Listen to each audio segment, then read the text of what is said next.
Hello guys, welcome to our channel. मैं आपको एक टैली के बारे में बताऊंगा। लग जाता है जॉब, तो टैली के बारे में क्या करना होता है वो मैं बता देता हूँ। बहुत बेसिक सा है, कोई बहुत बड़ी चीज़ नहीं है। आपको बेसिकली सेल परचेज चढ़ाना आना चाहिए, ज़्यादा कुछ नहीं। मैं बता देता हूँ आपको सेल परचेज कैसे चढ़ाना होता है।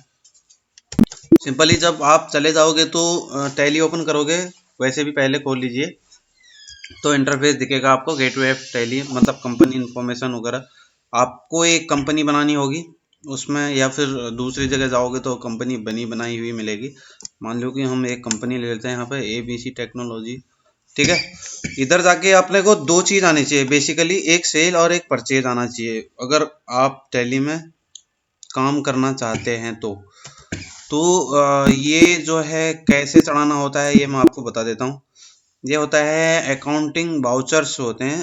अकाउंटिंग वाउचर्स इसमें आता है, सेल आता है, परचेज आता है, पेमेंट हो जाए, रिसिप्ट हो जाए, ये सब चीज़ें मतलब कि बैंक डिटेल्स वगैरह के पेमेंट कहाँ से आई, कहाँ गई, ये सब एंट्रियाँ करनी होती हैं।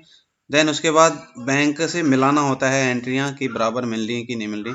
देन उसके बाद सेल, अगर किसी को बिल काटना हो तो बिल काटना होता है। किसी से आपने सामान लिया हो तो परचेज चढ़ानी होती है। बस इतना सा करना होता है, बाकी कुछ नहीं, नॉर्मल सी बात है। मैं आपको बता देता हूँ सिंपली, एक छोटा सा वीडियो में बता रहा हूँ, बहुत लंबा कुछ नहीं खींचना है।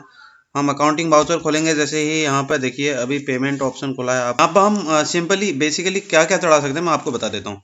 टैली में हम जो है कॉन्ट्रा एंट्री, मतलब कि बैंक में जो एंट्रियाँ, मान ली कि बैंक में आपने पैसे जमा किया 1000 रुपये, तो उसकी डिटेल आप चढ़ाओगे यहाँ। मान लो कि मैं हूँ अभी कॉन्ट्रा में आया हूँ।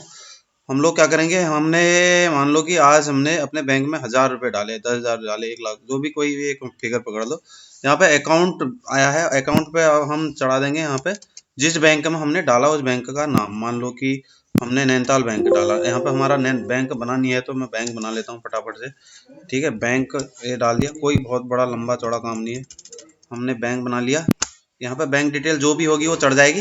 बैंक में क्या डाला हमने, कैश, कैश डाला कितना, 1000 10,000 जो भी डाला वो हम एंट्री सेव कर देंगे। यहाँ पे क्या हो गया, हमने एंट्री सेव कर दी। सेकंड चीज आएगी यहाँ पे पेमेंट का, ठीक है। F5 में हम प्रेस करेंगे तो जैसे पेमेंट पे चले जाएंगे, पेमेंट पे चले जाएंगे तो मान लो कि हमने यहाँ पे किया नैनीताल बैंक में, ठीक है। नैनीताल बैंक का ही लेते हैं, हमारा बना हुआ वाउचर है। नैनीताल बैंक में हमने पेमेंट दी, किस चीज़ की, किस चीज़ की दी हमने, मान लो कि एक चीज़ पकड़ लें, इलेक्ट्रिसिटी बिल की दी। हमने लाइट बिल आया था हमारा कंपनी का, इलेक्ट्रिसिटी,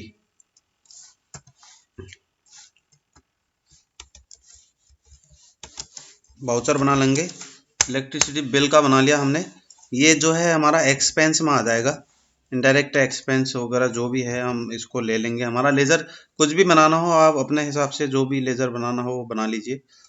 तो हम इसको ले लेंगे एक्सपेंस में, जो भी हमारे खर्चे में आ गया।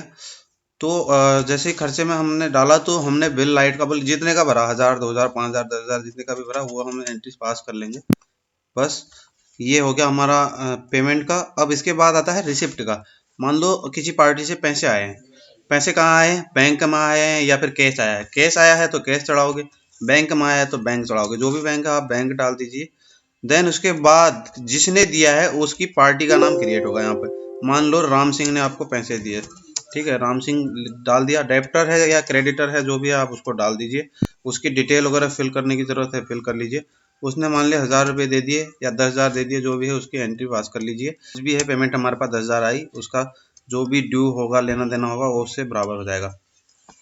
देन इसके बाद आता है सेल आ जाता है, ठीक है। हम बिल कैसे काटेंगे, हमने पैसा भी ले लिया, पेमेंट बैंक में जमा भी कर